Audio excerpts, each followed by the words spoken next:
El mundo se ordena a sí mismo cuando se lo deja ser, y la paz sobreviene cuando uno deja de luchar por alcanzarla.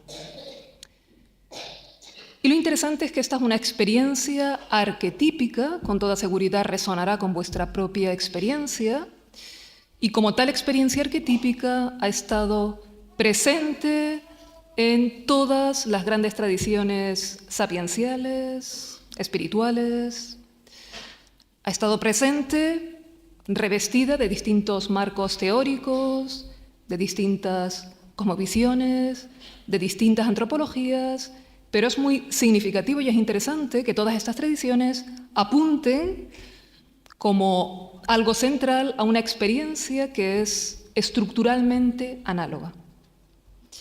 Y voy a poner algunos ejemplos, antes de pasar a dilucidar lo que yo entiendo por aceptación de una forma práctica, ejemplos de cómo esta intuición ha sido central en muchas tradiciones filosóficas y espirituales.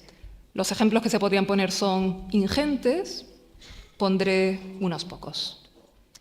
En nuestra tradición filosófica occidental, Heráclito, uno de los primeros filósofos. Para Dios, toda cosa es hermosa, buena y correcta. Los hombres, en cambio, consideran que algunas cosas son correctas y otras incorrectas. El estoicismo.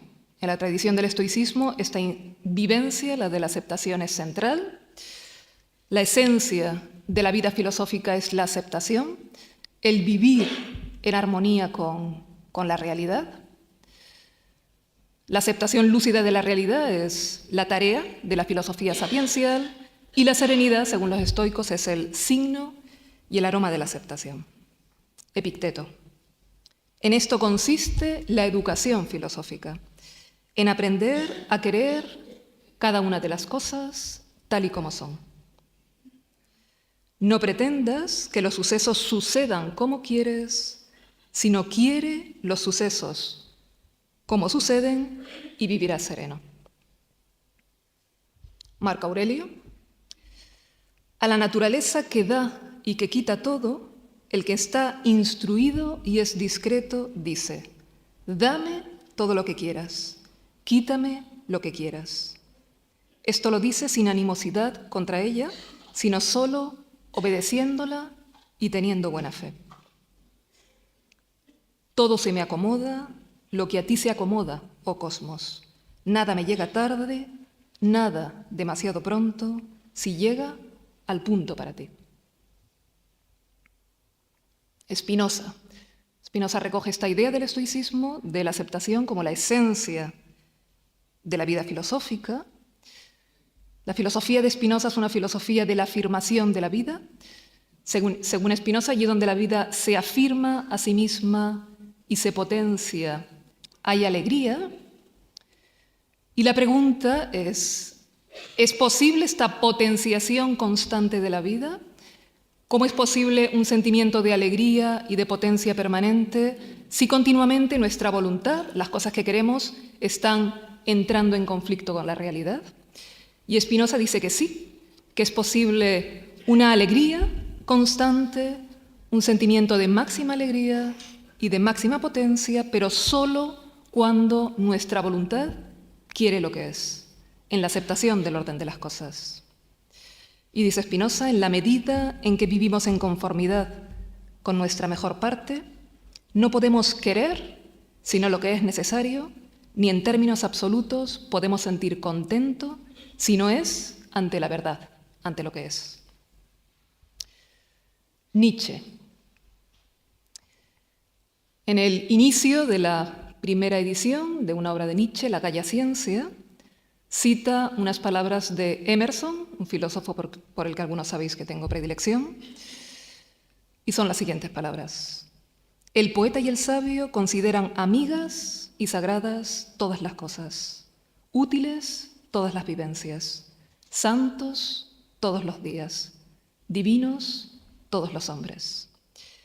Y dice Nietzsche en esta obra que su lema de ahora en adelante va a ser amor fati, que significa amor al destino, entendido como amor a la propia suerte y a todos los hechos y circunstancias que forman parte de la propia vida. Es decir, un sí afirmativo a la vida tal y como ha sido, tal y como es y tal y como será. Y dice Nietzsche en esa obra: quiero aprender cada vez mejor a ver lo necesario de las cosas como lo bello. Así seré de los que vuelven bellas las cosas. Amor fati, que ese sea de ahora en adelante mi amor. No quiero librar guerra a lo feo. No quiero acusar, no quiero siquiera acusar a los acusadores. Apartar la mirada, que esa sea mi única negación. Y en definitiva y en grande, quiero ser un día alguien que solo dice sí. Y último ejemplo de lo que es la tradición filosófica occidental, Heidegger. Hay un concepto de Heidegger, del Heidegger maduro, Gelassenheit, que se traduce como deshacimiento, serenidad, ecuanimidad de ánimo ante las cosas, un término que él retoma de la tradición mística cristiana y muy en particular del maestro Eckhart, y que para él alude a la actitud de apertura, de disponibilidad ante lo que es, que, en sus palabras, nos permite dejar a las cosas ser lo que son, dejarlas ser en su misterio. Y prosigue: cuando se despierta en nosotros la ecuanimidad del alma delante de las cosas y el espíritu se abre al misterio, podemos entonces esperar entrar en un camino que nos conduce hacia una nueva tierra y un nuevo celo, hacia un nuevo arraigo, hacia el suelo del ser. En las tradiciones espirituales los ejemplos que se pueden poner son muchísimos. Citaré solo 3 autores: Miguel de Molinos, el místico español. El que acepta la divina voluntad no conviene que pida a Dios cosa alguna, porque el pedir es imperfección, como quiera que sea acto de la propia voluntad y elección, y es querer que la voluntad divina se conforme a la nuestra y no la nuestra a la divina. Entregado a Dios el libre albedrío y abandonado a Él el pensamiento y cuidado de nuestra alma, no hay que preocuparse más de las tentaciones, ni debe oponérselas otra resistencia que la negativa, sin poner industria alguna. Y si la naturaleza se conmueve, hay que dejarla que se conmueva porque esa es su naturaleza. Aquellos que en todas las cosas tienen éxito y que las cosas les suceden de acuerdo con sus deseos, no han llegado a conocer este camino. No conocieron el camino de la paz. El maestro Eckhart, citando a Séneca, que el hombre acepte todas las cosas como si las hubiera deseado y pedido. Y ya por último, Nisargadatta: en el universo el sufrimiento se debe a la no aceptación. La esencia de la sabiduría es la total aceptación del momento presente, la armonía con las cosas en el modo en que suceden. Un sabio no quiere que las cosas sean distintas de como son. Él sabe que considerando todos los factores, las cosas son inevitables. Es amigo de lo inevitable y por lo tanto no sufre. Puede que conozca el dolor, pero éste no lo alterará. Si puede, hará lo necesario para restablecer el equilibrio perdido o dejará que las cosas sigan su curso. Entre las orillas del dolor y del placer fluye el río de la vida. Solo cuando la mente se niega a fluir con la vida y se estanca en las orillas, se convierte en un problema. Fluir con la vida quiere decir aceptación, dejar llegar lo que viene y dejar ir lo que se va. En un diálogo que tiene Nisargadatta, le pregunta a su interlocutor: ¿qué le hace desgraciado? Y este contesta: tengo lo que no quiero y quiero lo que no tengo. Y le contesta Nisargadatta: ¿por qué no le invierte? Quiera lo que tiene y no se preocupe por lo que no tiene. ¿Qué es la aceptación? Bueno, en estas citas ya se nos han dado bastantes pinceladas. Nisargadatta decía: fluir con la vida, dejar llegar lo que viene, dejar ir lo que se va.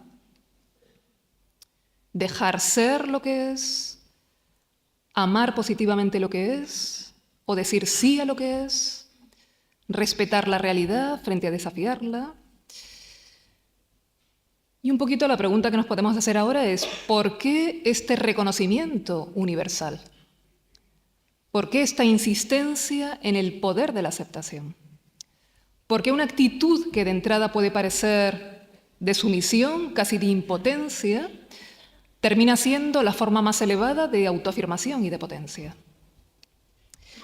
Y voy a clarificar lo que yo entiendo por aceptación, intentaré que sea de una forma muy práctica, y lo voy a hacer de una forma, en filosofía decimos fenomenológica, es decir, experiencial, eliminando de esta palabra los conceptos espirituales, filosóficos, porque creo que lo que voy a decir es algo que puede resonar con la experiencia de cualquier persona, puede encontrar un referente en su experiencia, con independencia de cuál sea su cosmovisión, e incluso con independencia de que se considere o no se considere una persona espiritual.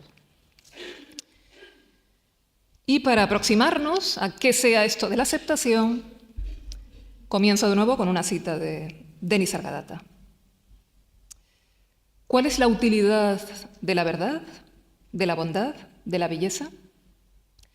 Ellas son su propia meta y se manifiestan espontáneamente y sin esfuerzo cuando las cosas se dejan ser en sí mismas, no se interfiere con ellas, ni se esquivan, ni se desean, ni se conceptualizan, sino que se experimentan con una conciencia total.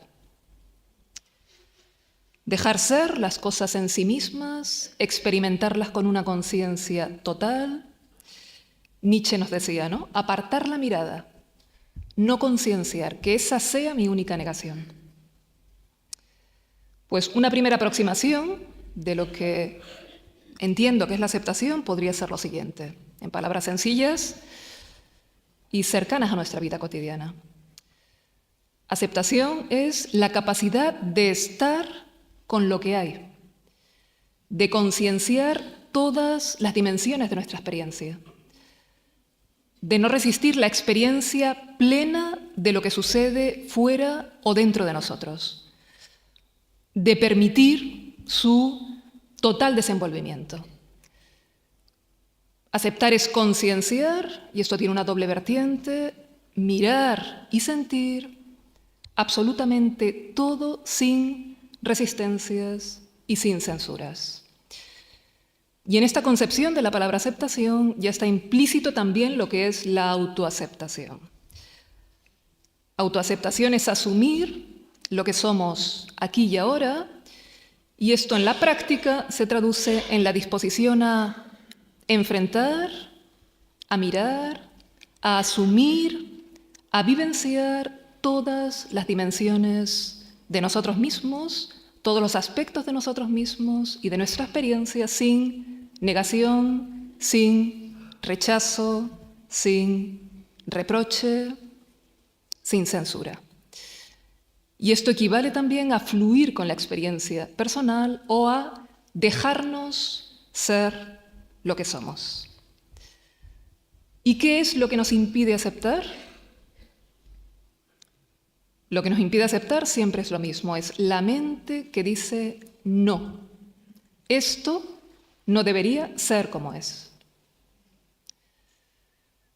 Lo que nos impide aceptar son nuestras ideas fijas sobre cómo deberían ser las cosas. Ideales, juicios, expectativas rígidas. Y esto es interesante porque estamos hablando de aceptación y dando por hecho que es una actitud intrínsecamente vinculada a la vida espiritual, pero según lo que acabamos de decir, una persona que está particularmente, en ocasiones, dificultada para aceptar es precisamente el buscador espiritual o las personas que se consideran altamente éticas y llenas de ideales y que tienen unas ideas muy claras y rígidas sobre cómo deberían ser las cosas, cómo debería ser el mundo, cómo deberían ser los demás, cómo deberían ser ellos mismos. y tengo una imagen ideal del mundo en la que, bueno, debería imperar la justicia, y me perturbo porque el mundo no es como debería ser, y en mi perturbación crónica percibo nobleza y elevación. O tengo unas ideas muy claras sobre cómo es la persona realizada, la persona espiritual, y construyo un yo ideal y deduzco que esa persona pues no debe tener sentimientos de ira, resentimiento, que es una persona que siempre actúa amorosamente, que no se deprime, que siempre es feliz, y por lo tanto, de forma sutil, empiezo mi vida cotidiana a luchar contra o a entrar en conflicto o sencillamente a no ver, a disociarme de aquellos aspectos que entiendo que no encajan con esta imagen ideal, y esto comienza a producir ciertos efectos que son división psicológica, represión, neurosis. Decía Carl Rogers que la neurosis es la distancia que existe entre nuestro yo verdadero y nuestro yo ideal. Estas ideas fijas de cómo las cosas deberían ser da lugar, por lo tanto, a un juego de comparaciones entre lo que es y lo que debería ser, que hacen que empiece a rechazar mi experiencia presente. Y aquí hay que tener cuidado porque también podemos tener una imagen mental de lo que es la aceptación. Y puedo pensar que una persona que acepta es una persona que siempre es ecuánime, serena, que no se revela ante nada, pero miro mi experiencia y veo que en mi experiencia hay apegos y hay aferramientos y hay rechazos y entro en conflicto con muchas cosas, con lo cual pienso que ese ideal es un ideal muy ajeno a lo que es mi vida cotidiana y pienso que, bueno, quizá en un futuro, ¿no? Pero esto es un error. De nuevo he construido un yo ideal, una imagen mental de lo que es la aceptación, porque si mi experiencia presente es de apegos y de rechazos, y entro en conflicto con ciertas dimensiones, esa es la experiencia que en el presente tengo que mirar, tengo que asumir, tengo que aceptar, y aceptar precisamente es mirar que esto es así y asumirlo, permitirme sentir los sentimientos que tengo, permitirme estar donde estoy y permitirme sentir lo que siento. Con lo cual no hay ninguna experiencia que nos aparte de la aceptación, porque toda experiencia puede ser no resistida, puede ser concienciada, puede ser aceptada.